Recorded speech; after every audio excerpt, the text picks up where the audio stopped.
మేషరాశి వాళ్ళకి సెప్టెంబర్ 28వ తారీఖు దగ్గర నుంచి డిసెంబర్ 27వ తారీఖు దాకా గురుడు అనేటువంటి ఆయన 4వ స్థానంలోకి కర్కాటక రాశిలోకి ఎగ్జాల్టేషన్లోకి వెళ్ళడం వల్ల యాచనం, బుద్ధి చాంచల్యం, తేజోహీనం, ధన వ్యయం అని శాస్త్రం చెబుతోంది.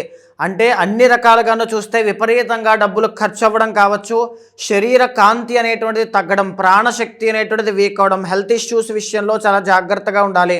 నిలకడ లేకపోవడం, నిలకడ లేనటువంటి నిర్ణయాల వల్ల అనేక రకాల ఇబ్బందులు రావడం, డబ్బులు ఖర్చు అయిపోవడం, ఇంకా చెప్పాలి అంటే అవమానపడేటువంటి అవకాశాలు ఎక్కువగా ఉంటాయి. దేశాన్ని విడిచిపెట్టి వెళ్ళడము అంటే విదేశీ యోగం అనేటువంటిది ఖచ్చితంగా మేషరాశి వాళ్ళకి కలగబోతోంది అని చెప్పొచ్చు.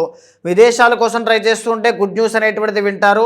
మిగతా అన్ని ఆస్పెక్ట్స్లోనూ ధనం విషయంలో, వివాహం విషయంలో విశేషమైనటువంటి శ్రమ ఎక్కువగా పడాల్సి వస్తుంది, ఆందోళన పడాల్సి వస్తుంది, డబ్బులు విపరీతంగా ఖర్చు అవుతాయి. సో ఇలాంటి విషయాల్లో గురుబలం మీకు తగ్గుతోంది కాబట్టి మేషరాశి వాళ్ళు చాలా జాగ్రత్తగా ఉండండి. ప్రతి గురువారము శనగలు కేజింపావు దానంగా ఇవ్వడం కానీ, గురు చరిత్ర పారాయణ చేయించడం కానీ, లేదా గురుడికి సంబంధించి జప హోమాదులన్నీ కూడా ఖచ్చితంగా చేయించండి.